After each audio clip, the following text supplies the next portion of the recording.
Hello everyone. So in today's class we are going to discuss our surface chemistry next part, that is colloidal solution or colloids. देखना पूरा chapter हमारे पास में surface chemistry में क्या था, adsorb किस पे था, adsorbate और adsorbent पे था, यानी कि adsorption पे था. तो adsorption क्या था कि only the surface of the molecules पे क्या होता था, वहां पे reaction होती थी. तो यहाँ पे हम start करते हैं, that is colloidal particles और colloidal solution.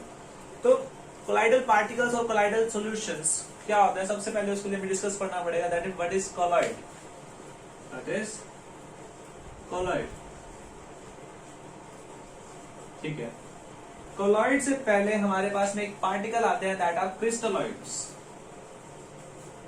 That are crystalloids. So colloids are those particles having size between 1 nanometer to 100 nanometer. यानी colloid वो पार्टिकल्स होते हैं जिनका साइज होता है 1 नैनोमीटर से 100 नैनोमीटर के बीच में. तो क्रिस्टलॉइड्स कौन से होते हैं, जिनका साइज होता है less than 1 nanometre. colloids crystalloids कौन से होते हैं, जिनका साइज होता है लेस देन 1 नैनोमीटर. ठीक है. याद करो, आपने 9th क्लास में पढ़ा होगा true solution, suspension and colloidal solution. So what is true solution? Simply the homogeneous mixture. And what is colloidal solution? Colloidal solution का ना, it is a heterogeneous mixture in which particle size are too small. Properties या size से related हम solution से as comparable होता था, but लेकिन नहीं होता, नहीं इन द सेंस कि वो सॉल्यूशन नहीं होता था. That is a colloidal solution. तो क्रिस्टलॉइड्स हम यूज करते थे हमारे पास में ट्रू सॉल्यूशन के अंदर, और जो कोलाइड्स थे वो हमारे पास में आते थे कोलाइडल सॉल्यूशन के अंदर.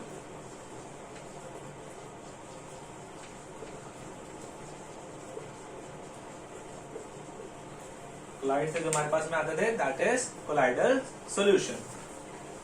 ठीक है. तो यहाँ पे हमारे पास में 3 टाइप के सॉल्यूशंस आएंगे इस चैप्टर में, that is true solutions, colloidal solution and suspension. One is true solution, second is suspension, and last one is colloidal solution. देखना बच्चे, हम यहाँ पे हम क्या करने वाले हैं, थोड़े डिफरेंसेस के बेस पे हम इनको क्या करने वाले हैं, स्टडी करने वाले हैं. तो ट्रू सॉल्यूशन होते थे जिनका साइज होता था लेस देन 1 नैनोमीटर. क्या होता था? Less than 1 nanometer. तो सस्पेंशन का साइज होता था ग्रेटर देन 100 नैनोमीटर. जिनका साइज होता था ग्रेटर देन 100 नैनोमीटर, या आप कह सकते हो more than 100 nanometer. That is more than 100 nanometer. और कोलाइडल सॉल्यूशन हम अभी बढ़ गए हैं, जिनका साइज क्या होता है 1 नैनोमीटर टू 100 नैनोमीटर. ठीक है. नेक्स्ट आता है हमारे पास में नंबर ऑफ फेजेस. फेजेस यानी कितने फेज में हमें क्या करते हैं, शो करते हैं. Since it is a homogeneous mixture, यानी कि दोनों फेजेस क्या थे, सेम, या तो गैस होगा या सॉलिड होगा या क्या होगा, लिक्विड. यानी कि फेजेस कितने आए, ओनली 1. और सस्पेंशन में हमारे पास फेजेस कितने होने वाले हैं, 2, because it is a heterogeneous mixture. Heterogeneous mixture यानी कि 2 फेजेस. एंड वहां पे कितना होगा phases, again colloidal solution is a heterogeneous mixture, that is 2 phases. ठीक है. Next is nature. Nature simply homogeneous, heterogeneous and heterogeneous. It is homogeneous, heterogeneous, and again it is a heterogeneous. ठीक है. तो diffusion. Diffusion का मतलब वो कितनी जल्दी डिसॉल्व होते हैं. ये तो क्या होंगे, डिफ्यूज इजिली हो जाएंगे, और ये क्या होंगे, डिफ्यूज नहीं होने वाले हैं. इजिली नहीं होंगे, बाय सम मेथड्स हम या सम केमिकल एक्सपेरिमेंट से हम क्या कर सकते हैं, डिसॉल्व कर सकते हैं. ठीक है.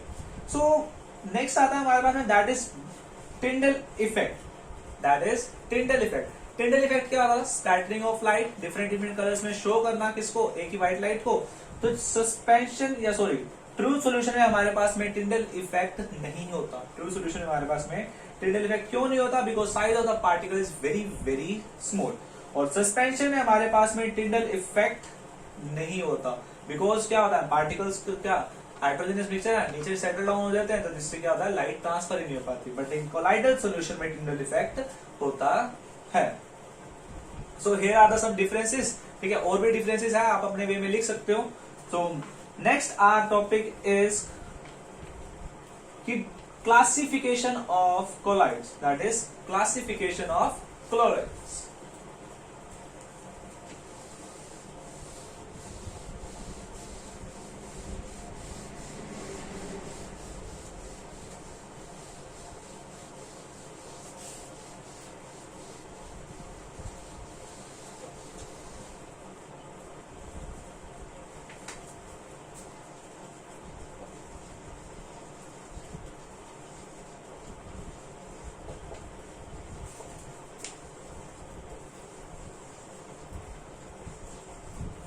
Classification of colloids. तो क्लासिफिकेशन ऑफ कोलॉइड्स हम कैसे डिफाइन कर सकते हैं? हमारे पास में क्लासिफिकेशन ऑफ कोलॉइड्स होंगे हमारे पास में डिस्पर्स फेस और डिस्पर्स मीडियम के अलोंग। क्लासिफिकेशन ऑफ कोलॉइड आप किसको अंदर कह सकते हो? That is disperse phase and disperse medium. तो डिस्पर्स फेस और disperse medium, that is disperse phase and another is dispersed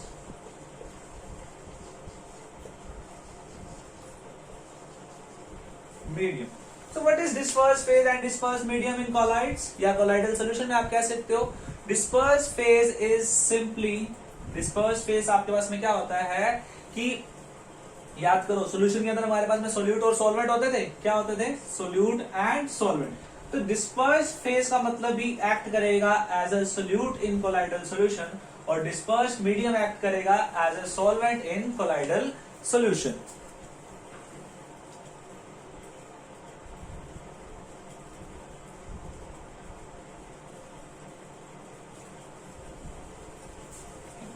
तो यहां पे हमारे पास में आता है that is disperse phase and disperse medium. So disperse phase या कह सकते हो जो स्मॉल क्वांटिटी में होगा that is disperse phase, and जो ज्यादा क्वांटिटी में होने वाला है that is disperse medium. So on the basis of disperse phase and disperse medium there is a table in our book, there is a table in our book, यानी कि disperse phase दे रखा है एक side, disperse medium दे रखा है एक side, क्या दे रखा है? डिस्पर्स फेज दे रखा है। सो देखा, डिस्पर्स फेज यानी कि जो कम अमाउंट में होगा, डिस्पर्स मीडियम हमारे पास में ओनली 3 हो गए, that is solid, liquid, gas, liquid, solid and solid and solid. Now gas, so dispersed medium क्या है? गैस। अब डिस्पर्स्ड फेज गैस में क्या हो सकते हैं? गैस इन गैस तो होने से था, तो यानी कि यहां पे क्या होगा? लिक्विड इन गैस और solid in gas, liquid in gas in liquid, liquid in liquid, solid in liquid, gas in solid, liquid in solid and solid in solid। ठीक है, तो ये हमारे पास में नेम बनते हैं, देखना, gas sorry liquid in gas, liquid in gas को हम बोलने वाले हैं दैट इज एरोसोल। क्या बोलेंगे? एरोसोल। और वही हमारे पास में सॉलिड इन गैस को भी हम क्या बोलते हैं? एरोसोल। सॉलिड इन को गैस को भी क्या बोलते हैं? एरोसोल। गैस इन लिक्विड को हम बोलेंगे फोम। गैस इन लिक्विड क्या बोलने वाले हैं? Foam. Liquid in liquid are type of emulsions, liquid in liquid are types of emulsion. तो सॉलिड इन लिक्विड को हम बोलते हैं सोल। क्या बोलते हैं? सोल। और गैस इन सॉलिड को हम बोलने वाले हैं सॉलिड फोम, सॉलिड फोम। और लिक्विड इन सॉलिड को हम बोलते हैं जेल, और सॉलिड इन सॉलिड को बोलते हैं सॉलिड सोल। तो इसके एग्जांपल्स आप लोग करने वाले हो, ठीक है। तो यहाँ पे क्लासिफिकेशन होता है basis of disperse phase and disperse medium तो हो गया। फर्स्ट एंड सेकंड आता है that is lyophilic colloids and lyophobic colloids. So what is lyophilic colloids and lyophobic colloids? Lyophilic and lyophobic colloids. Lyophilic colloids are those, यहाँ लिखता हूँ देखना, one is lyophilic and second one is lyophobic. This one star लगाया हुआ तुझे देखना। Lyophilic colloids are those in which dispersed phase having less affinity towards the dispersed medium, यानी कि lyophilic colloids होते हैं in which they are having great affinity. Great affinity means great tendency to move towards dispersed medium, that are lyophilic. and lyophobic क्या होगी? less affinity, यानी कि less tendency to disperse phase and dispersed medium. ठीक है। फिर आता है third type is आता है on the basis of the molecular size. On the basis of molecular size.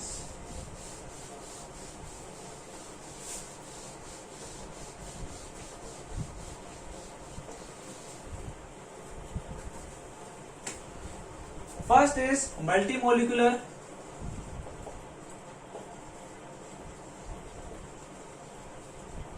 And second is macromolecular, and second is macromolecular, and third is associated colloids.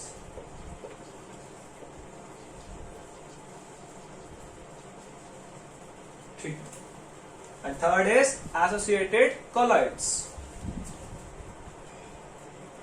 ठीक है, तो मल्टी मोलिकुलर के अंदर क्या होता है? हमारे पास में मोलिक्यूल्स के एग्रीगेट्स होते हैं। क्या होते हैं? एग्रीगेट्स। एग्रीगेट्स यानी कि ग्रुप ऑफ मॉलिक्यूल्स हमारे पास में अटैच होकर हमें क्या देते हैं? मल्टी मोलिकुलर कॉलॉइड्स देते हैं। वही मैक्रो मोलिक्यूल्स क्या होते हैं? They are very big in size, यानी कि मोलिक्यूल्स का साइज ही क्या होता है? बड़ा होता है as compare to this all molecule. फिर आता है एसोसिएटेड कॉलॉइड्स। तो एसोसिएटेड कॉलॉइड्स होते हैं कि जब उनको क्या हो, नॉर्मल कंसेंट्रेशन या फिर कंसेंट्रेशन क्या हो, लो हो, एज ए नॉर्मल इलेक्ट्रोलाइट या स्ट्रॉन्ग इलेक्ट्रोलाइट बिहेव करते हैं, पर लेकिन जैसे क्या कर दी जाए, कंसेंट्रेशन को बढ़ा दी जाए, तो वो एज ए एक्ट करेंगे कॉलॉइड, या वो शो करते हैं कि प्रॉपर्टी ऑफ कॉलॉइड्स क्या करते हैं, वो शो करते हैं। तो एक टॉपिक आता है that is soap formation, micelle formation, 9th class, वो आप अपने लेवल पे करने वाले हो। Next is preparation of colloids. Next is preparation of colloid, यानी कॉलॉइड को बनाया कैसे जाता है। तो there are very different method. Then first is condensation method. First is condensation method and second is dispersion method.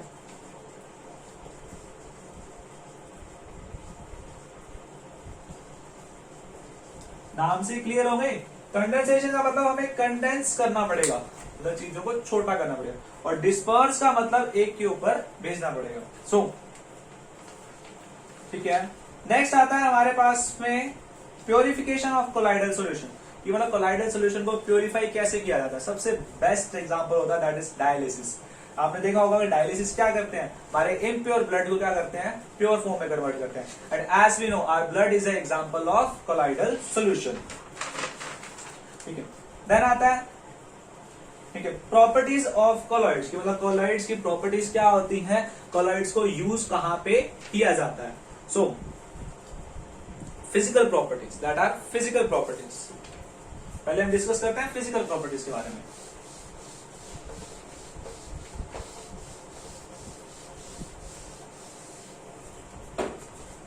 तो physical properties are those, first is of heterogeneous nature, as we all no.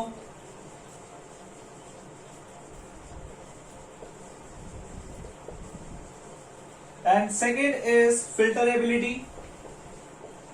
Filter हो जाते हैं किससे? Semi permeable membrane से।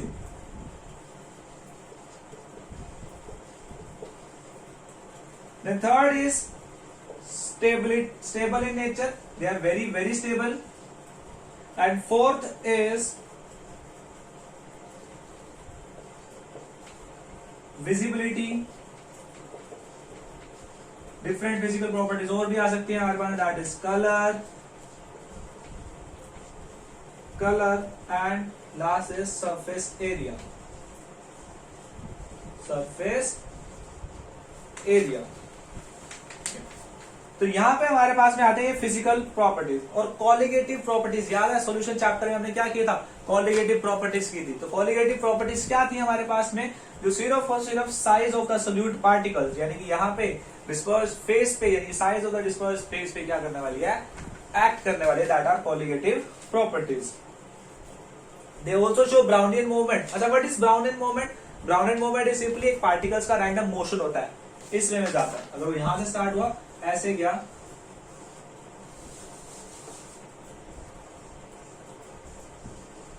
This is called Brownian movement. So optical properties that is optical isomerism, या आप कह सकते हो ऑप्टिकल प्रॉपर्टीज में आप रिलेट कर सकते हो। अगर उनको लाइट को क्या करें, ट्रेवल करवाएं, that best is Tyndall effect. So फिर आता है इलेक्ट्रिकल प्रॉपर्टीज। फिजिकल पढ़ा, ये डिफरेंट प्रॉपर्टीज पढ़ी, फिर आती है different properties electrical property. Electrical property यानी कि देखना, पॉजिटिवली चार्ज जो हमारे पास में कॉलॉइड्स होंगे वो कहां ट्रेवल करने वाले हैं, पॉजिटिवली चार्ज कॉलॉइड्स होंगे वो ट्रेवल करेंगे नेगेटिव इलेक्ट्रोड पे, और नेगेटिवली चार्ज कॉलॉइड्स होने वाले हैं वो कहां ट्रेवल करने वाले हैं, पॉजिटिवली चार्ज इलेक्ट्रोड पे। So that's all for our today's class. In the next class, we are going to done up with this chapter. So thank you and have a nice day, dear students.